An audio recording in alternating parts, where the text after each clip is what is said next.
Which of the following chemical reactions represent hall Harold process? Okay, now guys hall Harold process को समझने के लिए आपको थोड़ी सी बेसिक चीजें और पता होनी चाहिए जो अभी मैं आपको बताने वाला हूँ। देखिए, जब भी आपका कोई मेटलर्जी में मतलब ओर को आपको एक्सट्रैक्ट करना है तो उसमें 3 स्टेप मेन प्रोसेस होते हैं मेटलर्जी में। सबसे पहला होता है आपका concentration of ore. Okay, concentration of ore को आप ड्रेसिंग ऑफ ओर भी बोल देते हो। समझ में आ गई आपको?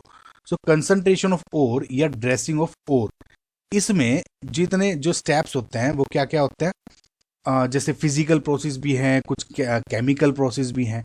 तो फिजिकल में जैसे फ्लोटेशन हो गया, ग्रेविटी सेपरेशन हो गया, मैग्नेटिक सेपरेशन हो गया। तो इस तरह से आप इसको यूज कर सकते हैं। ठीक है, दूसरा स्टेप जो होता है आपका वो होता है extraction of ore. Okay, now extraction of ore again is a 2 step process. 2 step से होता है।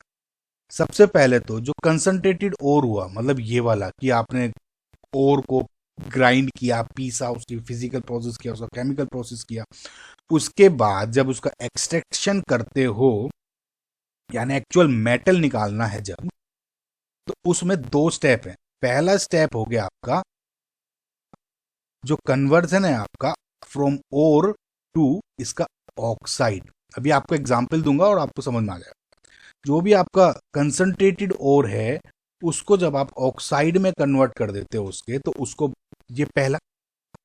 और जो दूसरा स्टेप हो जाता है कि रिडक्शन ऑफ दिस ऑक्साइड जो हमें पहले स्टेप में मिला, उसको जब आप मेटल में रिड्यूस कर देते हो तो वो हो गया सेकंड स्टेप। समझ में आएगा आपको? नाउ अगेन ये भी 2 तरह का होता है और ये भी मल्टीपल तरह के होते हैं, राइट? जो ओर है सिर्फ ऑक्साइड में आप 2 तरीके से कर सकते हो। पहला होता है कैल्सिनेशन, राइट, कैल्सिनेशन। और दूसरा होता है उसमें रोस्टिंग, रोस्टिंग ऑफ ओर। इसमें जो मेन बेसिक डिफरेंस है दोनों में, कैल्सिनेशन को तो आप करते हो heating of ore in the absence of air, ये ध्यान रखिएगा गाइस आप। और जो रोस्टिंग होता है is heating of ore in the presence of air. Now कभी कभी आपको क्वेश्चन में ये पूछ लिया जा सकता है कि ये ओर हैं, इसमें आप ये बताओ कि कैल्सिनेशन होगा कि रोस्टिंग होगी। अब एक बात आप ध्यान रखिए, जब भी आपका कैल्सिनेशन होगा तो और जो वे ओर होंगे कुछ इस फॉर्म में हो सकते हैं कि जैसे या तो हाइड्रोक्साइड्स दिए हुए होंगे या हाइड्रेटेड ऑक्साइड्स दिए हुए होंगे। हाइड्रोक्साइड जिसमें OH वगैरह प्रेजेंट है। हाइड्रेटेड ऑक्साइड जैसे सपोज Al2O3.XH2O, ये हाइड्रेटेड फॉर्म हो गई, राइट? हाइड्रेटेड ऑक्साइड्स होंगे, ठीक है, या फिर कार्बोनेट्स, ये भी हो सकते हैं। समझ में आपको? रोस्टिंग में मोस्ट इंपोर्टेंट जो होते हैं वो सल्फाइड ओर्स हो जाते हैं, समझ में, H2 नेगेटिव वाले। तो ये मेन डिफरेंस है, इसमें आप इस तरह से आप डिफर कर सकते हो। समझ में गाइस आपको? एक चीज और ध्यान रखिए, जब भी आपका कैल्सिनेशन होगा तो उसमें H2O निकलेगा हमेशा और CO2 गैस रिलीज होगी। ओके, तो ये बहुत इंपॉर्टेंट चीज है। नाउ जो हमारा ये वाला पार्ट था सेकंड कि ऑक्साइड टू जब आप मेटल में कन्वर्ट करते हो, ये भी जनरली हमारे 3 टाइप्स के हैं। सो पहला तो हो गया मतलब ऑक्साइड टू मेटल में थर्मल प्रोसेस, ठीक है। थर्मल प्रोसेस में आप जनरली उसकी जो जैसे एलिंगम डायग्राम हम पढ़ते हैं, Ellingham diagram is getting utilised. Okay, so Ellingham diagram पे क्वेश्चन है, अभी हम उसको देखेंगे। दूसरा जो इसका प्रोसेस होता है, जो मेथड होता है, is electrolytic reduction. Electrolytic reduction में ऑब्वियसली इलेक्ट्रोलाइसिस वगैरह जो प्रॉपर्टीज हैं वो यूज होंगी। इस पे जो हमारा हॉल हेरोल्ड प्रोसेस है वो इस कंसेप्ट पे बेस्ड है। और जो तीसरा है is self reduction. Self reduction या ऑटो रिडक्शन या एयर रिडक्शन भी बोल देते हैं। तो इसमें जनरली हमें दूसरे किसी कंपाउंड की जरूरत नहीं पड़ती एक्सेप्ट फॉर एयर या खुद का जो कंपाउंड है। इसमें भी मैं आपको जो ब्लिस्टर कॉपर का एक क्वेश्चन है उस पर मैं इसको एक्सप्लेन करूंगा, एलिंगन डायग्राम क्वेश्चन में इसको एक्सप्लेन कर दूंगा। अभी इसको देखते हैं, समझ आ गाइस आप? ठीक है।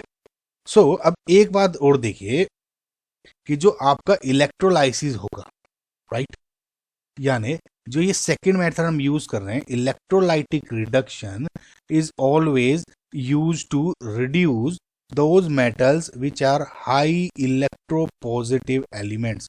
मतलब हाई इलेक्ट्रोपॉजिटिव जो एलिमेंट्स होंगे उनमें यूज होता है दिस इलेक्ट्रोलाइटिक रिडक्शन। सो कौन सा एग्जाम्पल हो सकता है? जैसे sodium, potassium, magnesium, aluminium etcetera. तो इन कंपाउंड्स को जनरली आप इलेक्ट्रोलाइटिक प्रोडक्शन तरीके से यूज इसमें इसको एक्सट्रैक्ट करते हो। साउंड आ गाइस आपको अपना इतना? अब देखते हैं हम hall Harold process. Hall Harold process basically use होता है फॉर एल्यूमिना, Al2O3 जिसमें होता है उसको यूज करते हैं, समझ में आया? तो एल्यूमिना से जब आप एल्यूमिनियम में कन्वर्ट करते हो तो उसमें hall Harold process is used. Now एक बात ध्यान रखिए, जब Al2O3 होता है उसका जो मेल्टिंग पॉइंट होता है is very high, right. Melting point इसका बहुत ज्यादा होता है और जो इसकी कंडक्टिविटी होती है इज वेरी लो। नाउ अब क्या करें भैया, हम तो इसको सोच रहे थे कि इसको यूज करेंगे इलेक्ट्रोलाइटिक में, उसमें तो करंट पास होगा वगैरह वगैरह वगैरह।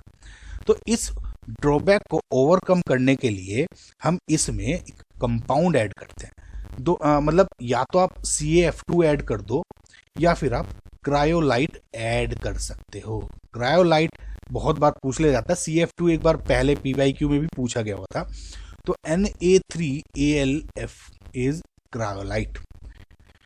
अब जब आप एल्यूमिना में ये इनमें से कुछ चीज ऐड करते हो तो इसका जो ड्रॉबैक था ये वाला ओवरकम हो जाता है। यानी अब क्या होगा, जो इसका मेल्टिंग पॉइंट होगा वो डिक्रीज हो जाता है और जो कंडक्टिविटी होती है वो इंक्रीज हो जाती है। ये इंपॉर्टेंट है गाइस, इसको आप याद रख लें, ये पूछा जा सकता है। ठीक है। नाउ अब हॉल हेरोल्ड में इलेक्ट्रोलाइसिस हो कैसे रहा है? बेसिकली ये एक हैवी टिन की वेसल है, हैवी टिन की या स्टील की वेसल ले ली है। ठीक है, इस तरह का एक वेसल है। ओके, सो बेसिकली ये क्या है? टिन है और इसके टिन के अंदर एक लाइनिंग होती है। लाइनिंग किसकी होती है? कार्बन की। ओके, ये होता है आपका कार्बन। लेट जस्ट सपोज ये आपका कार्बन है, ये जो रेड कलर में है स्टील के अंदर, आप ये ब्लू वाला स्टील और ये हो गया आपका कार्बन लाइनिंग। ठीक है, कार्बन लाइनिंग होगी। अगेन अब क्या होता है, इसमें हम कार्बन की रोड्स ही यूज कर रहे होते हैं। ठीक है, तो कार्बन की रोड्स होती हैं और जो कार्बन की रोड्स हैं वो यूज हो रही हैं एज एनोड। ठीक है, तो ये कार्बन रोड्स क्या हो गई? एनोड की तरह। और हमेशा याद रखें गाइस, जो एनोड है, एनोड पे हमेशा ऑक्सीडेशन होगा जब आप इसकी बात करें इलेक्ट्रोलाइसिस की। ठीक है, ये ध्यान रखें, कभी मत भूले, चाहे कुछ भी हो हमेशा एनोड पे ऑक्सीडेशन होगा ना हो। और जो ये कार्बन की लाइनिंग थी, कार्बन की जो लाइनिंग है वो हम कैथोड की तरह यूज कर रहे हैं। ठीक है, कार्बन की lining is used as carbon cathode, और जो हमेशा जिसपे क्या होगा? रिडक्शन। समझ में आया अब तक गाइज आपको? ठीक है ना, मैंने जैसे बताया आपको कि हम इसमें क्या करेंगे, जो एल्यूमिना हमारा ओर है यानी Al2O3, उसमें आपने क्रायोलाइट या CaF2 आपने उसमें डाल दिया। लेट जस्ट सपोज मैंने Na3AlF डाल दिया, F6। ये गाइज F6 होता है, राइट ना, ये डाल दिया। ठीक है, तो molten Al2O3 Na3AlF6 cryolite is, ये जो है इसमें मोल्टन फॉर्म में, ठीक है। और यहाँ पे क्या होता है, थोड़ा सा गाइस स्पेस होता है, मतलब ये जो भी मोल्टन हमारा एल्यूमिनियम निकलेगा वो यहाँ से निकलता रहता है, ठीक है। प्योर आई मीन जो एक्सट्रैक्टेड है, नॉट प्योर बट एक्सट्रैक्टेड। अब इसमें रिएक्शन कैसे होती है उसको देखिए। जो हमारा ये कंपाउंड है Al2O3 Na3LF6, इसमें कितने कितने आपके आयंस हैं इसको देखिए। एक तो Al3 प्लस है एल्यूमिनियम से, राइट।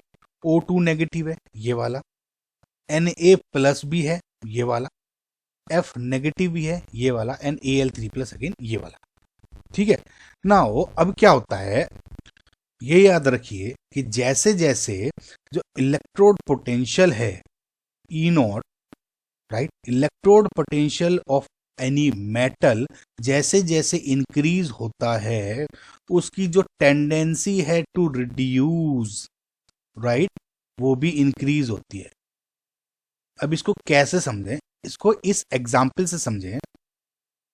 जैसे जो रिडक्शन पोटेंशियल है ये इसका Na का लेट्स ये है 2.71 वोल्ट, एंड जो एल्यूमिनियम का है reduction potential is -1.66 volts. No इसमें दोनों में अगर आप देखोगे तो ज़्यादा कौन सा है, ये वाला है, माइनस में है ना क्योंकि दोनों का। सो मैंने क्या कहा कि जिसका ज़्यादा रिडक्शन पोटेंशियल वो जल्दी रिड्यूस हो जाएगा। तो अब इसमें और इसमें अगर आप इसकी इन दोनों की बात करते हो तो इन दोनों में फिर कौन सा रिड्यूस हो जाएगा, पहले Al3 प्लस टू एल्यूमिनियम, ठीक है।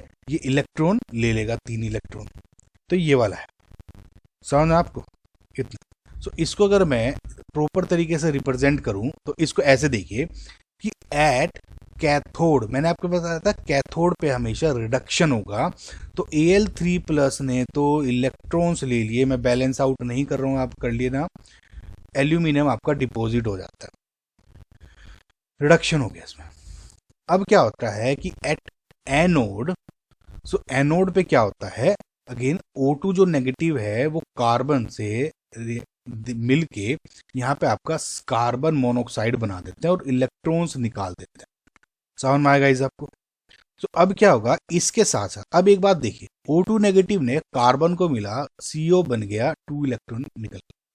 इसके साथ साथ एक रिएक्शन इसमें और हो सकती है कि O2 नेगेटिव जब कार्बन के साथ मिलता है तो यहाँ पे CO2 भी निकाल सकता है, कार्बन एंड ऑक्सीजन है, बैलेंस नहीं कर रहा हूँ गाइस, बैलेंस कर लेना, और इलेक्ट्रॉन निकाल देते हैं। सो इसका मतलब इसमें एक क्वेश्चन ये भी आ सकता है कि हॉल हेरोल्ड प्रोसेस में जब जो एनोड पे जब रिएक्शन होती है, या इवन पूरे जो ओवरऑल हॉल हेरोल्ड प्रोसेस में कौन सी गैसेस रिलीज होती हैं, तो इसमें कार्बन मोनोऑक्साइड और CO2 रिलीज हो सकती है। अगेन ऑप्शन के अकॉर्डिंग आप दोनों को अकॉर्डिंग टिक मार के आ सकते हैं। तो Al2O3 के लिए यूज होता है एंड कार्बन मोनोऑक्साइड या कार्बन मोनोऑक्साइड डाइऑक्साइड रिलीज होती है। सो इसकी फिर क्या होता है, ओवरऑल जो रिएक्शन करोगे आप कैथोड और एनोड की, तो क्या ऐड हो जाता है इसमें कि Al2O3 प्लस कार्बन क्या बना देगा, एल्यूमिनियम CO2 या CO गैस निकाल देगा, ठीक है। अगेन ये क्या है, Al3 प्लस क्या है, Al2O3 की फॉर्म में है ना, ये इससे कंफ्यूज मत होना। तो जो ओवरऑल रिएक्शन हो जाती है वो ये हो जाती है। आई होप गाइज आपको ये चीजें समझ में आई होंगी। सो अगर हम इस क्वेश्चन को देखें, करेक्ट आंसर हमारा क्या हो गया, हमारा correct answer is option number B. वैसे भी अगर आपको ये तो मैंने आपको समझाने के हिसाब से बता दिया, अगर आपको फिर भी वैसे भी पता होता तो आप डायरेक्ट भी कह सकते थे एल्यूमिनियम के लिए यूज होता है, और ये अगर आपको रिएक्शन भी पूरी याद है तब भी आप इस तरह इन दो ऑप्शन को देख के भी कर सकते थे आंसर, ओके।